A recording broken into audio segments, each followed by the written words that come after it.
ఒక గ్రామంలో రాముడు అనే అబ్బాయి ఉండేవాడు. రాముడు చాలా తెలివైనవాడు. కానీ అతనికి ఆత్మవిశ్వాసం తక్కువగా ఉండేది. అతను ఏ పని చేసినా అది సరిగా జరగదనే భయం ఉండేది.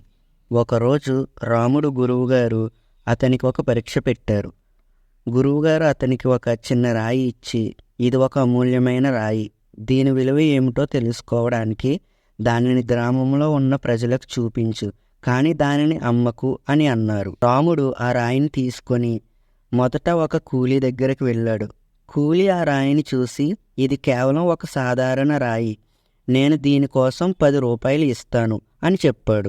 తర్వాత రాముడు ఆ రాయిని ఒక బంగారు దుకాణం యజమానికి చూపించాడు. బంగారం దుకాణం యజమాని ఆ రాయిని చూసి, ఇది అమూల్యమైనది, కానీ దీని విలువ నాకు తెలియదు, నేను దీనికోసం 1000 రూపాయలు ఇస్తాను అని చెప్పాడు. రాముడు చివరికి ఆ రాయిని ఒక జ్యువెలరీ ఎక్స్పర్ట్కి చూపించాడు. ఆ ఎక్స్పర్ట్ ఆ రాయిని చూసి ఆశ్చర్యపోయాడు. ఇది చాలా విలువైన మణి, దీని విలువ లక్షల్లో ఉంటుంది అని చెప్పాడు. రాముడు వెంటనే ఆ మణి తీసుకొని తన గురువుగారి దగ్గరకు వెళ్ళాడు. రాముడు గురువుగారు అతనికి చెప్పారు, ఈ రాయి నీ టాలెంట్స్ను ప్రతిబింబిస్తుంది.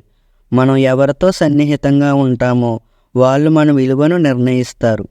సరైన పరిసరాల్లో ఉండి మన టాలెంట్ను గుర్తించాలి అని. ఈ కథ మనకు చెప్పే నీతి ఏంటంటే, మన టాలెంట్ను గుర్తించడానికి సరైన పరిసరాలు మరియు మన మనసు పెట్టిన పనిలో ఆత్మవిశ్వాసం అవసరం.